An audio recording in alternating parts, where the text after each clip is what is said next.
Provérbio 16, 32.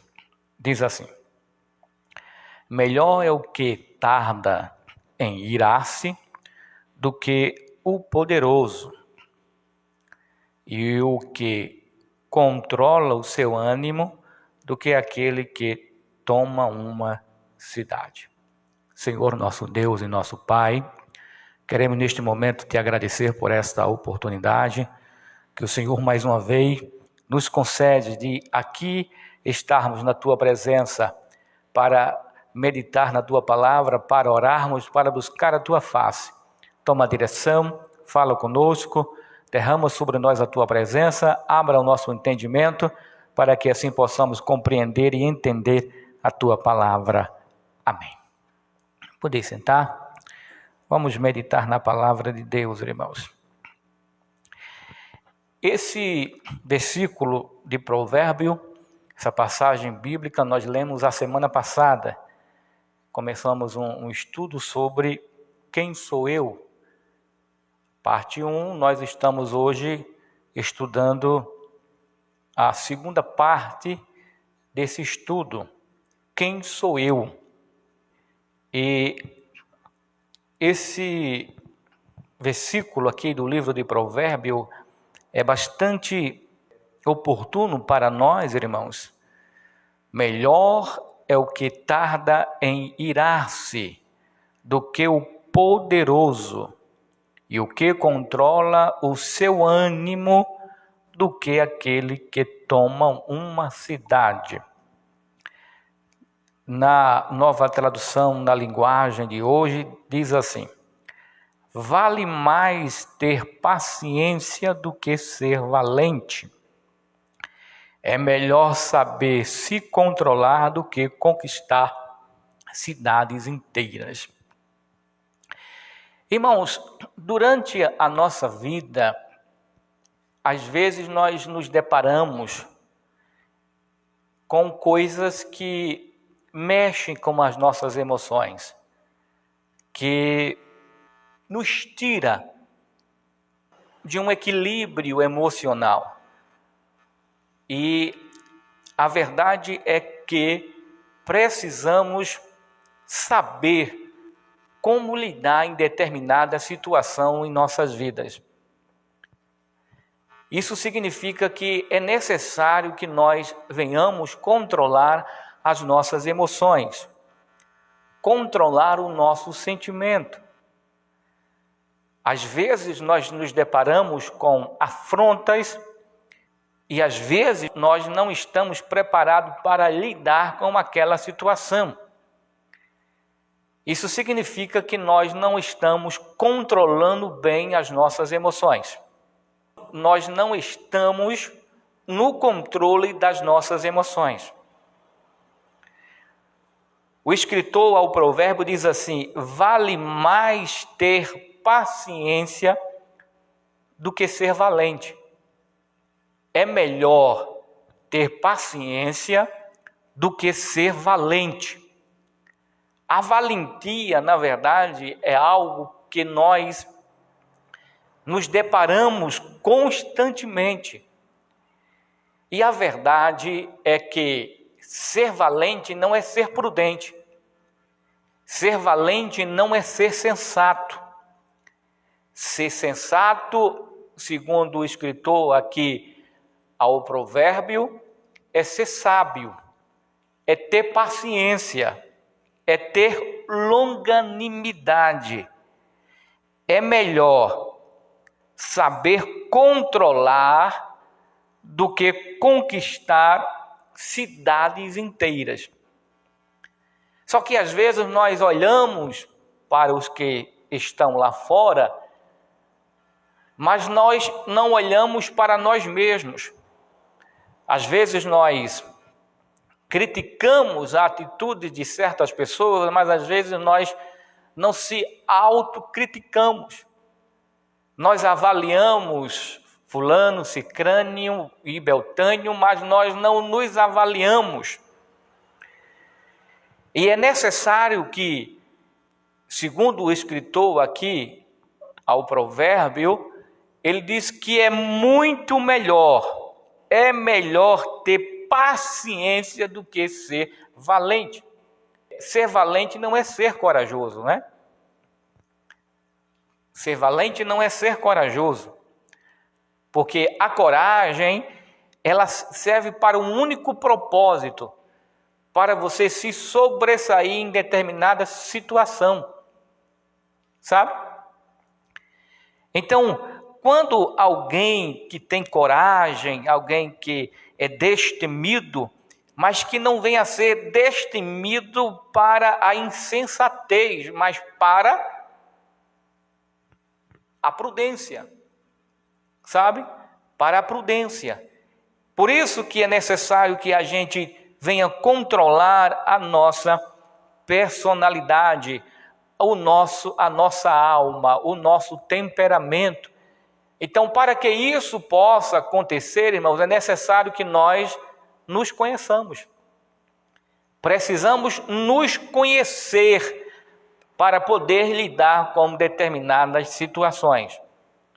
Eu não sei se os irmãos já ouviram muita gente falar o seguinte: foi melhor eu ficar calado do que eu falar alguma coisa, porque eu me conheço, eu sei quem sou eu.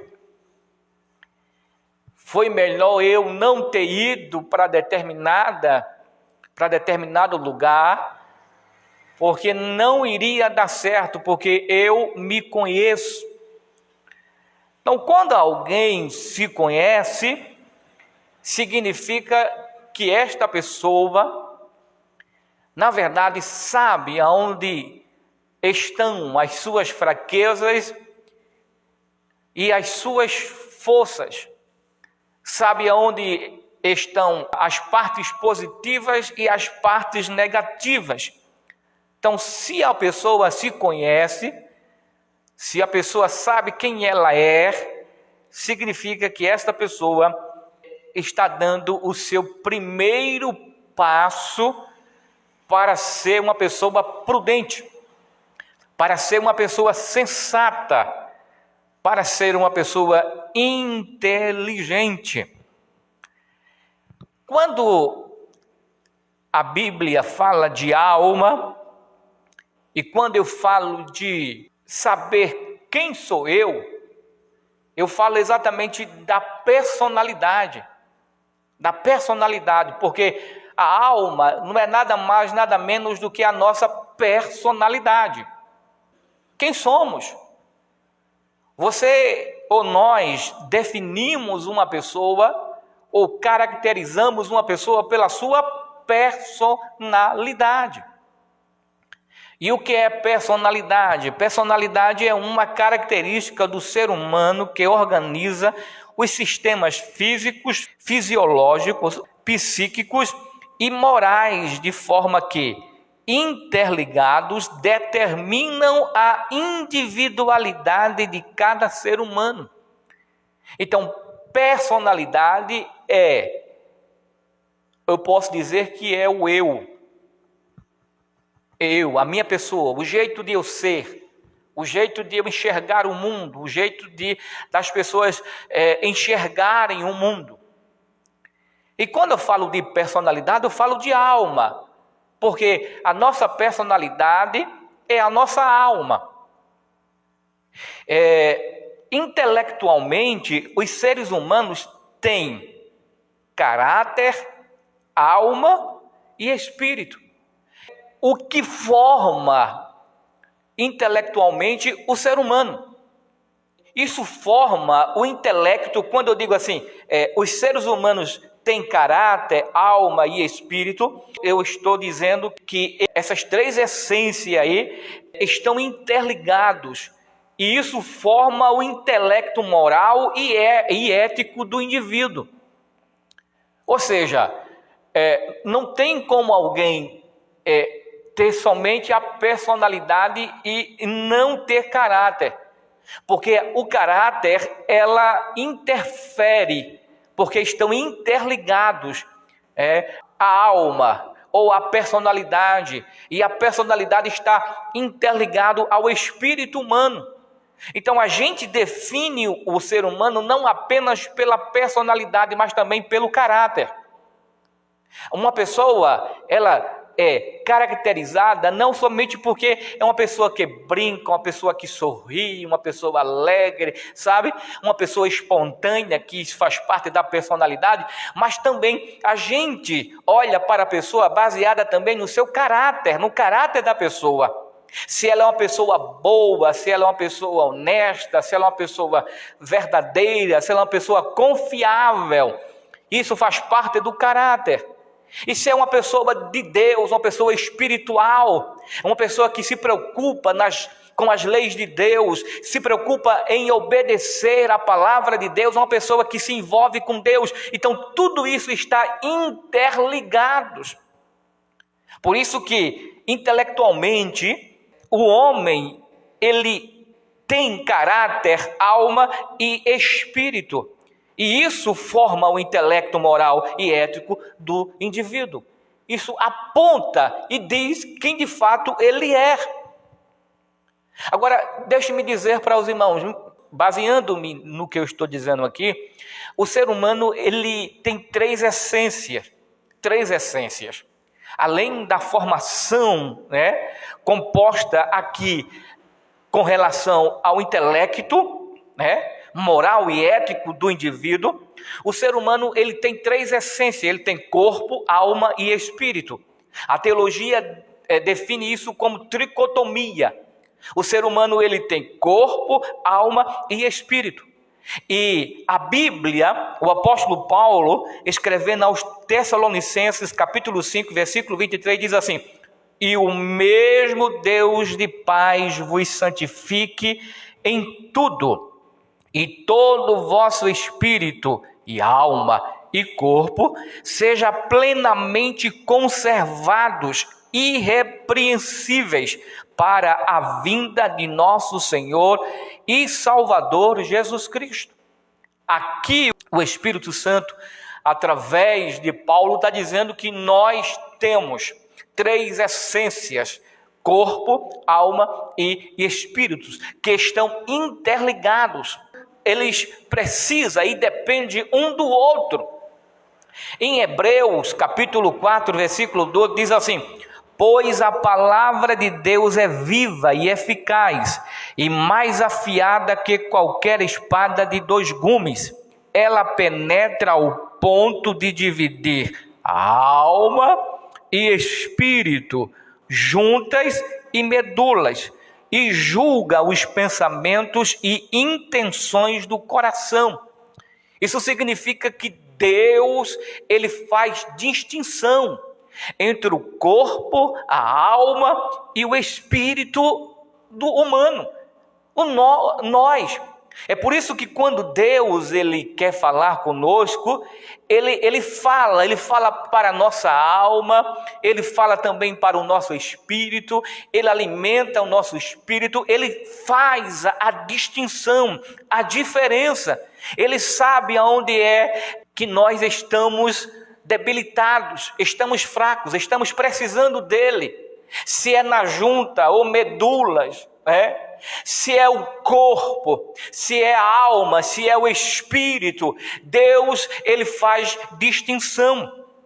A Bíblia diz no livro de Gênesis, capítulo 1 e versículo 26, que fala sobre a criação do homem, diz assim a Bíblia: então disse Deus, façamos o homem à nossa imagem, conforme a nossa semelhança, domine ele sobre os peixes do mar, sobre as aves do céu, sobre os animais grandes e toda a terra, e sobre todos os pequenos animais que se movem rente ao chão. Quando a Bíblia diz assim, Deus dizendo, façamos um homem à nossa imagem e à nossa semelhança, aqui está falando de santidade e perfeição. Assim como Deus é perfeito, era perfeito, é perfeito, continua e continuará sendo perfeito, porque Deus, ele é perfeito. E na sua criação, Deus, ele criou o ser humano perfeito. Deus criou o ser humano santo, o homem santo, santo e perfeito. Isso fala também de aspecto e natureza. E quando fala de aspecto e natureza, diz que o homem foi criado santo e perfeito. Então, quando Deus diz assim, façamos um homem à nossa imagem e semelhança, Ele está dizendo, façamos um homem santo e perfeito, assim como nós somos perfeitos. Deus falando ali com o Espírito Santo e falando ali com Jesus, porque ali estava a Santíssima Trindade. E a Bíblia descreve isso, a Bíblia diz em Eclesiastes capítulo 7 e versículo 29, diz que Deus criou o homem perfeito, reto, ou seja, sobre um homem não havia imperfeição alguma. Porém, eles buscaram muitas astúcias, ou seja, o homem, ele estragou aquilo que Deus tinha feito perfeito. O homem, ele foi criado perfeito. O Adão foi criado perfeito. Eva foi criada perfeita. Mas a partir do momento em que o homem, ele passou a andar segundo a sua vontade, e a dirigir o seu próprio caminho, a sua própria vida, ele estragou, ou seja, ele pecou, e o pecado veio e se distanciou de Deus. Agora, aqui nós vemos uma coisa interessante, irmãos. Quando Deus, ele cria o homem, e a diferença da criação do ser humano e dos animais, Deus criou uma diferença, fez uma diferença entre a criação dos animais, dos seres animais e do próprio homem. Porque primeiro a Bíblia diz que quando Deus criou o homem, ele disse o seguinte, façamos o homem à nossa imagem conforme a nossa semelhança. Mas ele falou isso simplesmente para a criação humana e não para os animais, as demais criação de Deus. Porque a Bíblia diz em Gênesis capítulo 2 e versículo 7, diz assim, então o Senhor Deus formou o homem do pó da terra e soprou em suas narinas o fôlego de vida, e o homem se tornou ser vivente. Primeiro o homem, ele foi criado, a imagem e semelhança de Deus. Eis aí uma diferença entre a criação dos animais e a criação do homem. E segundo, quando Deus está criando o homem ali, ele mostra uma diferença na sua criação. Os animais que Deus criou o corpo e também a alma. Todos os animais têm alma, não apenas corpo, mas também tem alma também. Mas quando Deus está criando o homem, do pó da terra, ele cria. E no versículo 7 do capítulo 2, diz a Bíblia que Deus, depois de ele ter criado, formado o homem do pó da terra, ele soprou em suas narinas, lhe dando fôlego de vida, ou seja, colocando o espírito no homem. Porque se na criação do homem Deus tivesse parado antes do sopro em suas narinas, ele seria como qualquer animal. Nós seríamos como qualquer animal.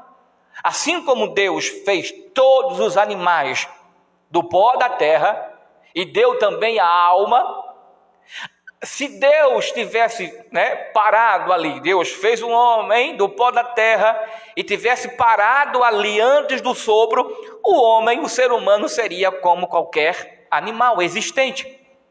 Mas não, Deus soprou em suas narinas, e a Bíblia diz que o homem se tornou ser vivente, ou seja, o homem passou a ter espírito. A diferença entre os animais de nós, seres humanos, é porque nós temos um espírito. Os animais não. Nós temos alma, corpo e espírito. Os animais têm corpo e alma. Existe aí uma doutrina, um ensinamento da teologia que diz que o ser humano só tem corpo e alma. Ele define a alma como espírito. Então o homem é como se o homem tivesse apenas corpo e espírito. Alma no sentido de espírito. Mas deixa isso para uma outra oportunidade. Mas somos um espírito habitando em um corpo que se expressa com o mundo físico ou o mundo externo através da alma. Isso faz a diferença, né? Porque a alma é o centro das emoções humanas. Quando você olha para um animal, para um cachorro, para um gato, para um animal doméstico, até mesmo um animal selvagem, como a gente já viu muitas vezes aí na internet, animais como leão, como tigre, como macaco, são animais selvagens, mas eles pegam um afeto tão grande por um homem, ou por uma mulher, ou por alguém, né? Isso é alma, isso é sentimento, ele tem sentimento por alguém. Então a alma é o nosso sentimento. Por isso que quando Deus soprou nas narinas do homem, ele deu o espírito. E isso faz a diferença entre nós e os animais. E esse espírito, nós somos um espírito habitando em um corpo, este aqui, esse que você tem, que se expressa com o mundo físico ou o mundo externo através da alma. Não tem como a gente ter prazer e alegria de viver neste mundo sem ter alma, sem ter sentimento, sem se apegar a este mundo, a esta terra, ou às coisas deste mundo. Porque por mais que nós queremos ir para o céu, mas nós gostamos da terra. Nós nos sentimos bem aqui. Nós nos apegamos, não é verdade, uns aos outros. A esposa se apega ao esposo, o esposo à esposa, os filhos aos pais, os pais aos filhos, aos amigos, aos familiares. Enfim, isso é sentimento. E é o espírito, não é verdade, através da alma que se comunica com o mundo externo. Porque se nós fôssemos apenas espírito, nós não tínhamos nenhum prazer de estar aqui, de viver aqui. Talvez nós não tivéssemos nem empatia uns pelos outros. Mas a alma é que nos faz nos aproximar, a alma é que nos faz crescer um sentimento de um para com o outro. Agora, acontece que quando o ser humano morre, algo acontece. Em Eclesiastes capítulo 12, versículo 7, diz que o corpo voltará ao pó da terra, de onde veio, e o nosso espírito voltará a Deus que o deu. Quando o ser humano morre, acontece isso. O corpo voltará para a terra. Mas o espírito voltará para Deus que o deu. Veja só, o corpo é a parte material do ser humano. E este corpo voltará para a terra. A ciência diz que as mesmas substâncias químicas no corpo humano são as mesmas encontradas no barro. O corpo, essa carne aqui que nós, estamos nela, o nosso espírito, a nossa essência está neste corpo aqui. Este corpo aqui voltará para a terra. Mas o espírito, que é a parte imaterial, voltará para Deus. E a alma, que também é a parte imaterial, o que é que acontece com a alma? A alma, ela está interligada, junta com o espírito. A alma faz parte da coluna mestra da consciência. Estão juntas. Não tem como tirar a parte, imaterial, a alma, tirar a alma e dividir a alma e do espírito. Ou seja, quando morrermos, vai somente o espírito, a alma vai para algum lugar e a carne voltará. Não. A Bíblia diz que o espírito voltará a Deus, mas a alma, que faz parte da nossa consciência, ela também está junto com o espírito, não tem como arrancar. Agora, preste bem atenção, irmãos. Quando o homem ele foi criado perfeito. Mas quando ele peca, não somente o corpo é afetado pela consequência do pecado, mas também a alma e o espírito também é afetada pela consequência do pecado. Então, o homem pecou. Houve consequência? Houve. Então, não somente o corpo, porque este corpo aqui envelhece. A consequência do pecado foi o quê? Foi levar este corpo a envelhecer, a morrer, a murchar, a apodrecer. Veja que quando o corpo, o espírito sai do corpo, fica só o corpo depois de 24 horas, não tem quem queira ficar perto de um corpo, depois de 24 horas, porque começa a feder, a cheirar mal. Então, quando o homem ele foi criado perfeito, ele foi criado reto, sem nenhum tipo de pecado, porque o homem foi criado santo e perfeito, assim como Deus é. Glória a Deus. Agora, qual é o nosso relacionamento, irmãos, com a nossa alma? Que é o nosso sentimento, que é a nossa personalidade.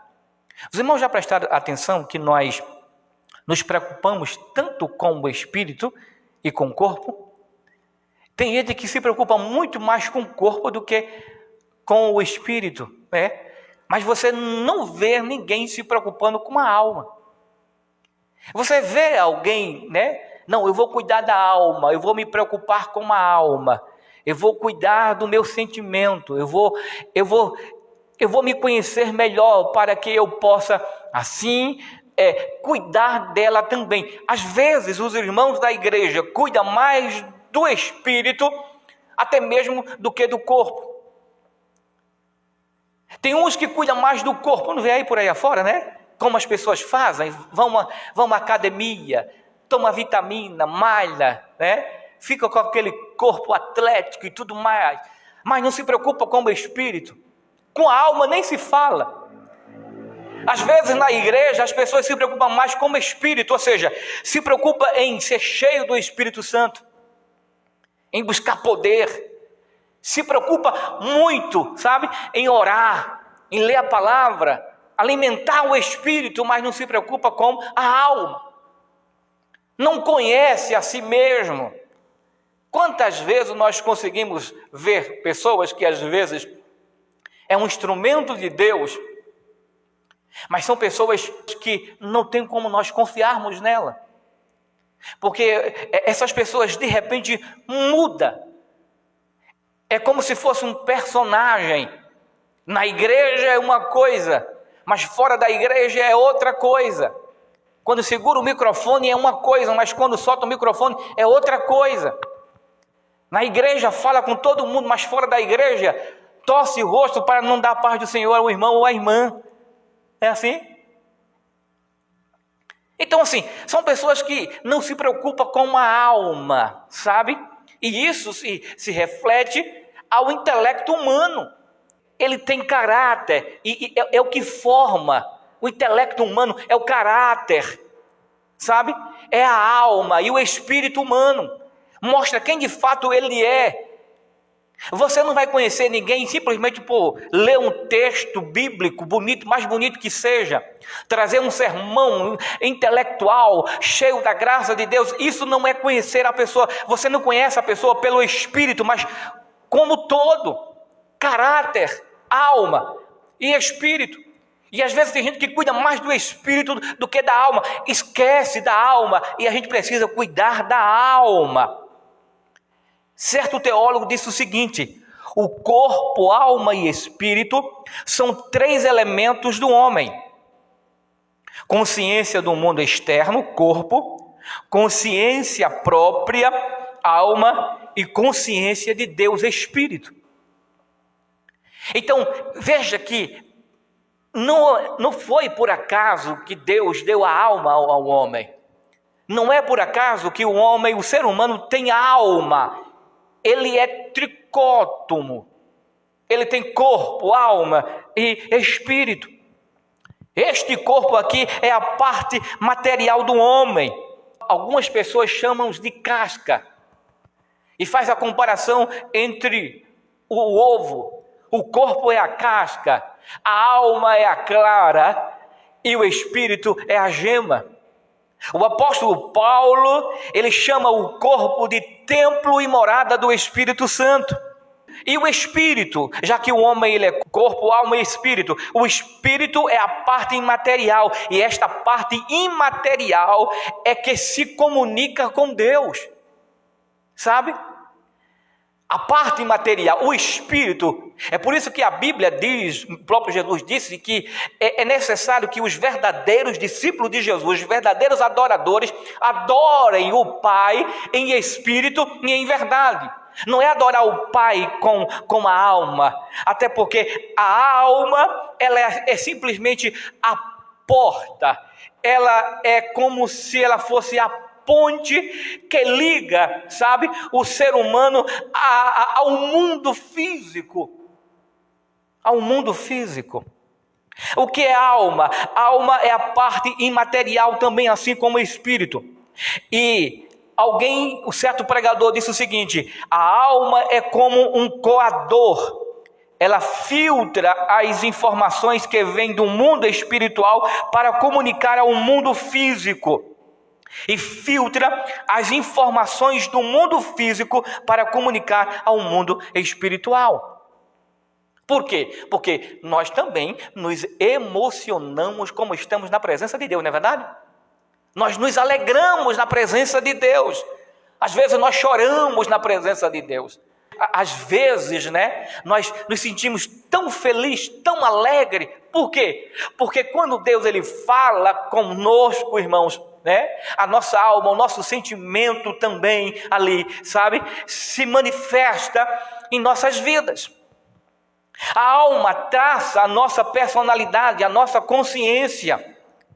Quem somos nós através da alma? Muita gente, irmãos, não administra, as suas emoções. Eu quero terminar aqui esta mensagem. Tem gente que não sabe administrar as suas emoções, ou seja, não sabe trabalhar com a sua alma, com as suas emoções.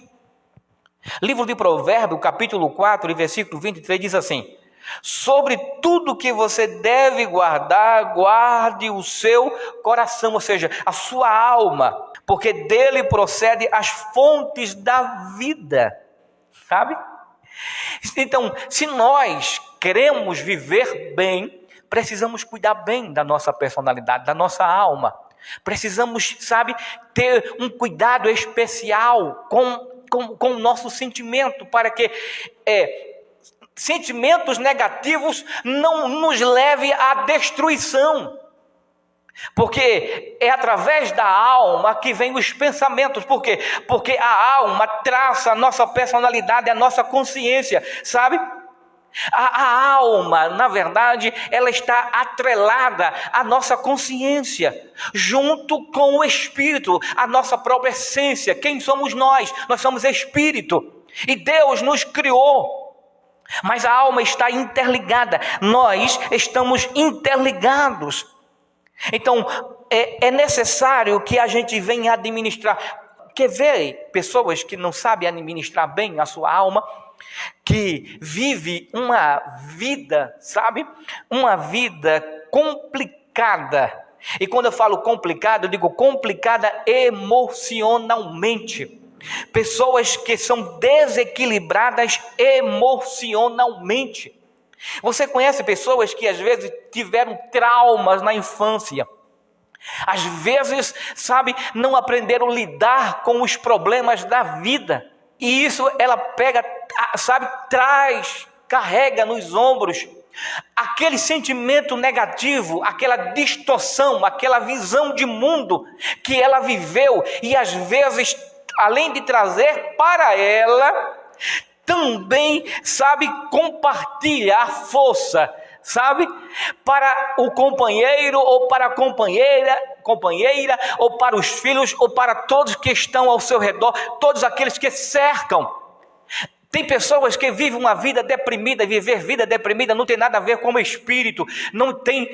A gente não fala espírito deprimido, É alma deprimida, é alma sofrida, é alma desequilibrada, É alma complicada. Ela não sabe controlar as suas emoções, os seus problemas, e pega todos aqueles problemas, e joga no mundo. E joga em todo mundo. São assim. Tem pessoas que têm traumas de infância.